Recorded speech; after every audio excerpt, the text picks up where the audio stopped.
Hello दोस्तों, स्वागत है आप सभी का हमारे channel Jaiswal sir study point पे। आज के इस वीडियो में हम लोग पढ़ेंगे जीवाणुओं में पोषण यानी न्यूट्रिशन इन बैक्टीरिया। तो चलिए वीडियो को शुरू करते हैं। जो जीवाणु होते हैं पोषण के आधार पर दो प्रकार के होते हैं। पहला है ऑटोट्रॉफिक अर्थात स्वपोषी, दूसरा है हेटरोट्रॉफिक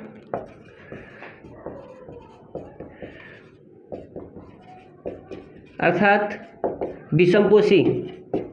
अब स्वपोषी जीवाणु किन्हें कहते हैं और विषमपोषी जीवाणु किन्हें कहते हैं, इस पर चर्चा करेंगे। तो स्वपोषी जीवाणु उन्हें कहते हैं जो कार्बन डाइऑक्साइड और अकार्बनिक पदार्थों की सहायता से स्वयं भोजन बनाते हों, और हेटरोट्रॉफिक बैक्टीरिया उन्हें कहते हैं जो दूसरे पे आश्रित हों, दूसरे जंतु पेड़ पौधों पे आश्रित रहते हों और अपना भोजन प्राप्त करते हों। तो आइए पहले हम लोग ऑटोट्रॉफिक पढ़ेंगे। तो जो ऑटोट्रॉफिक है यानी स्वपोषी जो बैक्टीरिया हैं वे दो प्रकार के होते हैं। पहला फोटोसिंथेटिक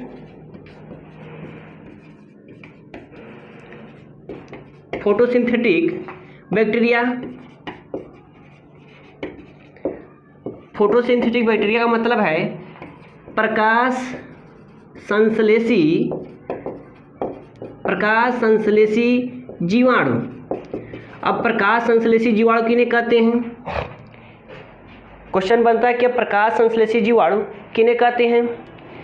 इस प्रकार के जीवाणुओं में क्लोरोफिल के समान वर्णक पाया जाता है जो इनमें भोजन बनाने में सहायता करता है। जैसे बैगनी और लाल, जैसे बैगनी और लाल जीवाणुओं में एक वर्णक होता है जिसका नाम है बैक्टीरियोपर्प्यूरिन। क्या?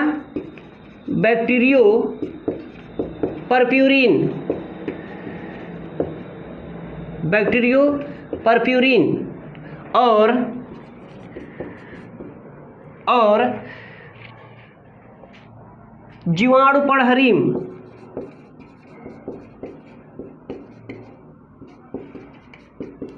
इनकी सहायता से ये जो जीवाणु होते हैं अपना भोजन बनाते हैं। अर्थात यह जो बैक्टीरियोपर्प्यूरिन होता है और जीवाणु पड़हरिम होता है, किनमें? लाल और बैगनी जीवाणुओं में यह प्रकाश संश्लेषण की क्रिया करने में सहायता करते हैं। तो वहीं दूसरे नंबर पे आते हैं कीमोसिंथेटिक बैक्टीरिया यानी रसायन संश्लेषी जीवाणु। कीमोसिंथेटिक बैक्टीरिया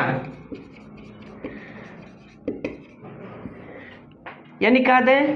रसायन संश्लेषी जीवाणु। अब रसायन संश्लेषी जीवाणु किन्हें कहते हैं? तो जो रसायन संश्लेषी जीवाणु होते हैं ये प्रकाश की अनुपस्थिति में जो अकार्बनिक पदार्थ होते हैं उनका ऑक्सीकरण करते हैं और उनसे उत्पन्न जो ऊष्मा होती है उस ऊष्मा की सहायता से अपना भोजन बनाते हैं। जैसे देख लीजिए, यानी जो रसायन संश्लेषी जीवाणु होते हैं इनमें ये जो वर्णक होता है वह नहीं पाया जाता है। ये क्या करते हैं? प्रकाश की अनुपस्थिति में जो अकार्बनिक पदार्थ होते हैं उनका ऑक्सीकरण करते हैं और उनके द्वारा जो उत्पन्न ऊष्मा होती है उस ऊष्मा की सहायता से अपना भोजन बनाते हैं। ये निम्नलिखित प्रकार के होते हैं, जिसमें से पहला है नाइट्रिककारी जीवाणु। अर्थात हम कहते हैं नाइट्रीफाइंग बैक्टीरिया। अब जो नाइट्रिकारी जीवाणु होते हैं यह स्वतंत्र अवस्था में भूमि में पाए जाते हैं। अब यह दो प्रकार के होते हैं। पहला है नाइट्रोमोनास एवं नाइट्रोकोकस। यह वे जो नाइट्रोमोनास एवं नाइट्रोकोकस जीवाणु होते हैं ये किस प्रकार अपना पोषण प्राप्त करते हैं? कि जो नाइट्रोमोनास और नाइट्रोकोकस जीवाणु होते हैं ये अमोनिया को नाइट्राइट में परिवर्तित कर देते हैं और उससे निष्कासित ऊर्जा की सहायता से अपना भोजन बनाते हैं। इसको हम एक रासायनिक समीकरण के द्वारा देखेंगे। देखिए अमोनिया है प्लस 3O2 है, एरो क्या है नाइट्रोमोनास एवं नाइट्रोकोकस, ये किस में परिवर्तित कर रहे हैं? अमोनिया को नाइट्राइट में परिवर्तित कर दे रहे हैं। देखिए 2NO2 प्लस 2H प्लस ऊर्जा, ये जो ऊर्जा है इस ऊर्जा की सहायता से क्या कर रहे हैं? एक चीज छूट गया है, प्लस H2O प्लस ऊर्जा है, इसकी सहायता से ये जो ऊर्जा है इसकी सहायता से अपना भोजन प्राप्त करते हैं। तो ही दूसरा जो है नाइट्रोबैक्टर है।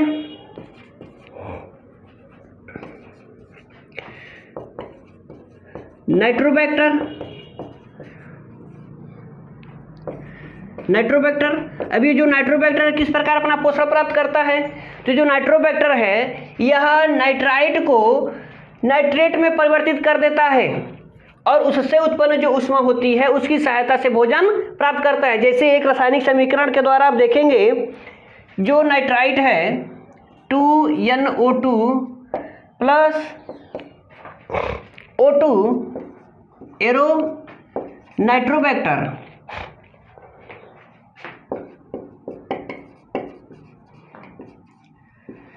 किस में परिवर्तित कर रहा है? नाइट्रेट में परिवर्तित कर रहा है। देखिए प्लस ऊर्जा, ये जो ऊर्जा है इस ऊर्जा की सहायता से क्या करते हैं? अपना भोजन बनाते हैं। अब इसके बाद दूसरे नंबर पे आता है लौह जीवाणु। लौह जीवाणु, अब लौह जीवाणु किसे कहते हैं? यानी आयरन बैक्टीरिया। अब आयरन बैक्टीरिया किन्हें कहते हैं? ये जो बैक्टीरिया होते हैं लौह युक्त जल में पाए जाते हैं। किसमें? लौह युक्त जल में पाए जाते हैं। फेरस यौगिकों को फेरिक यौगिकों में परिवर्तित कर देते हैं और उससे उत्पन्न ऊष्मा का उपयोग करके अपना भोजन बनाते हैं। जैसे एक रासायनिक समीकरण के द्वारा देखेंगे हम 4FeCO3 धन O2 plus 6H2O arrow 4FeOH धन 4FeOH का होल ट्वाइस धन 4CO2 धन ऊर्जा। इस ऊर्जा की सहायता से क्या करते हैं? अपना भोजन बनाते हैं। देखिए एक रासायनिक समीकरण, यह फेरस यौगिक है और इस फेरस यौगिक को फेरिक यौगिक में परिवर्तित कर दे रहे हैं और इससे उत्पन्न ऊष्मा के द्वारा अपना भोजन बना रहे हैं। अब इसी क्रम में अगले तीसरे नंबर पे आते हैं हाइड्रोजन जीवाणु।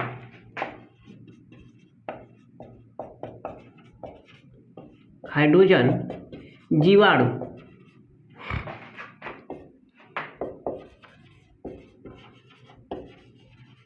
हाइड्रोजन बैक्टीरिया, इन्हें एक शब्दों में और भी कहा जाता है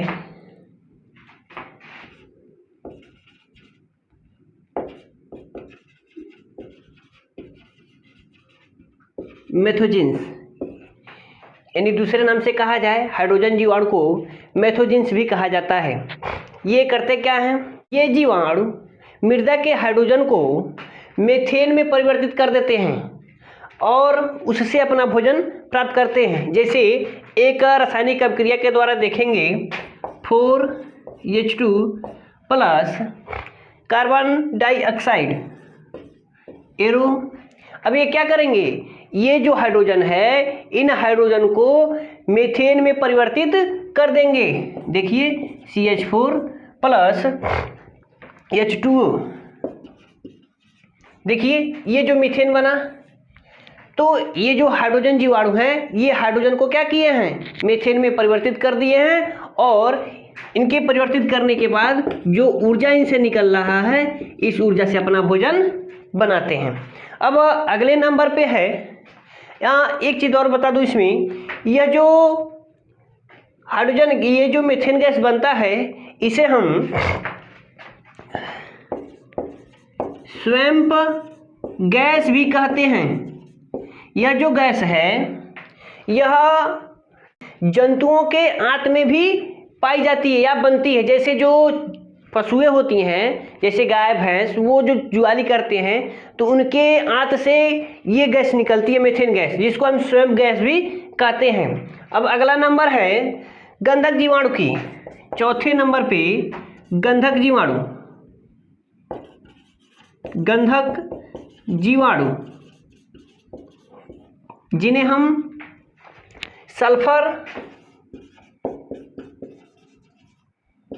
सल्फर बैक्टीरिया भी कहते हैं।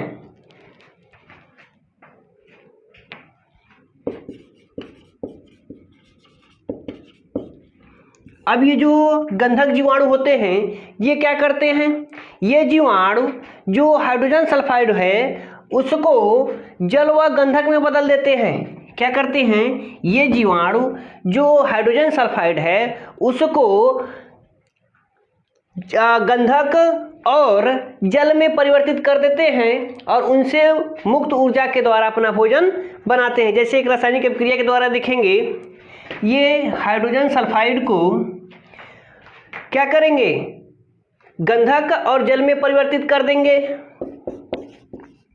एरो किसमें, गंधक और जल में, प्लस 2H2O प्लस ऊर्जा, इस ऊर्जा के द्वारा क्या करेंगे, अपना भोजन बनाएंगे। अब इसके बाद से यह जो ऑटोट्रॉपस था, जो ऑटोट्रॉफिक का बैक्टीरिया थे वो इनके प्रकार थे। अब इसके बाद से दूसरे नंबर पे हेटरोट्रॉफिक है। हेटरोट्रॉफिक यानी विषमपोषी।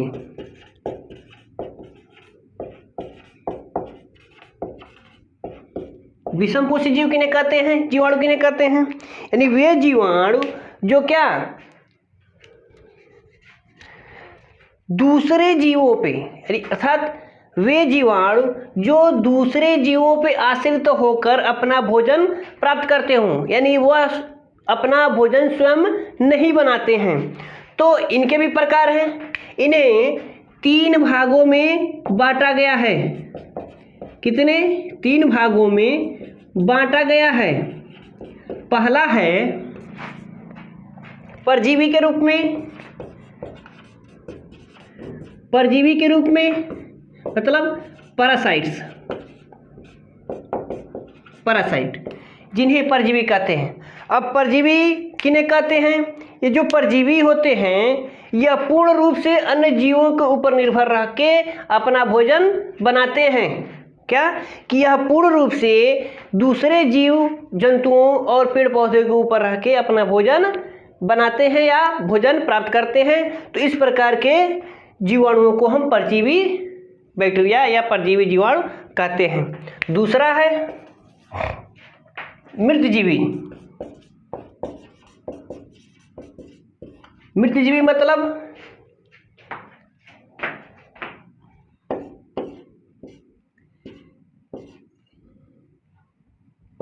स्पोरोफाइट्स। दूसरा है मृतजीवी अर्थात स्पोरोफाइट। मृतजीवी किन्हें कहते हैं, मृतजीवी उन जीवाणुओं को कहते हैं जो सड़े गले कूड़ा कचरा इत्यादि स्थानों से अपना भोजन प्राप्त करते हों। मतलब मृतजीवी किन्हें कहते हैं, वे जीवाणु जो सड़े गले पदार्थों और कूड़ा कचरे स्थानों से अपना भोजन प्राप्त करते हों। या मृत पदार्थों से अपना भोजन प्राप्त करते हो उन्हें हम मृतजीवी जीवाणु कहते हैं। अब तीसरा नंबर है इसमें सहजीवी का। सहजीवी मतलब सिम्बियोटिक।